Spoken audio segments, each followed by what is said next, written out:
Ever found yourself scratching your head over the age-old question, if Adam and Eve didn't have a daughter, then where did Cain's wife come from? It's one of those biblical puzzles that has sparked countless debates and theories. So, grab a cup of coffee, get comfy, and let's embark on this fascinating journey together. Let's start at the very beginning. Picture this, a lush, vibrant garden called Eden, where everything is perfect. God creates the first humans, Adam and Eve, and places them in this paradise. They have 3 sons mentioned by name, Cain, Abel, and Seth. Cain, the eldest, ends up killing his brother Abel out of jealousy, leading to his exile. But here's where our story takes a twist. Genesis 4:17 mentions that Cain had a wife and built a city. Wait, what? Where did she come from?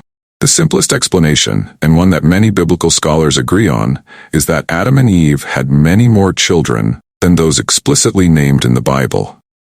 Genesis 5:4 tells us, after Seth was born, Adam lived 800 years and had other sons and daughters.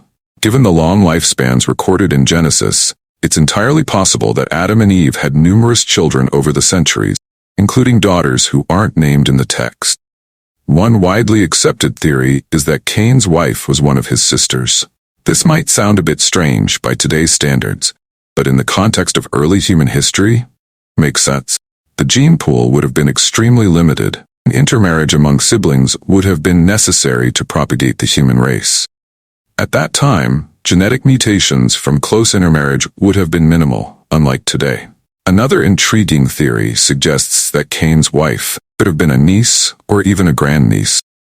If Adam and Eve had many children, and those children had children, it's possible that Cain married a younger relative. This theory aligns with the idea that early humans lived for several centuries, allowing multiple generations to coexist and intermarry. Some scholars propose that there were other humans created by God who aren't mentioned in the Bible. This theory suggests that Adam and Eve were the first of a specific lineage chosen by God, but not necessarily the only humans on Earth. Cain's wife could have come from one of these other groups. This idea, while less traditional, offers an interesting perspective on the early human population.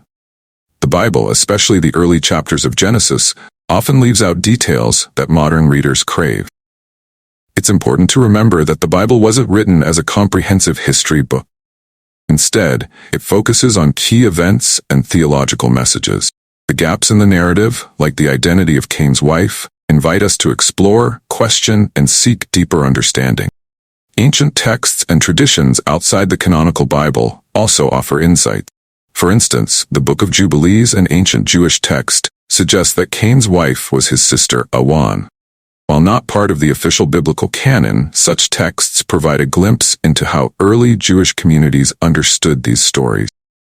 In modern times, some people look to science for answers. Genetic studies suggest that early human populations were small and closely related. This scientific perspective aligns with the idea that early humans, including Cain, would have married close relatives. Understanding the context of ancient texts is crucial. The Genesis narrative was written in a time and culture vastly different from our own. Concepts of family, marriage, and morality have evolved over millennia. What might seem perplexing or even troubling to us today would have been understood differently by ancient audiences. The question of Cain's wife also has theological implications. It touches on themes of human origin, sin, and redemption. Cain's story is one of exile and wandering, yet also of building and creating. His wife, whoever she was, represents the continuation of humanity despite its flaws and failures. So where did Cain's wife come from? The answer, like many aspects of ancient texts, isn't crystal clear. It could be a sister, a niece, a member of another group, or a symbolic figure. What matters is the richness of the narrative and the questions it inspires. These stories invite us to explore, think critically, and embrace the mystery of our origins.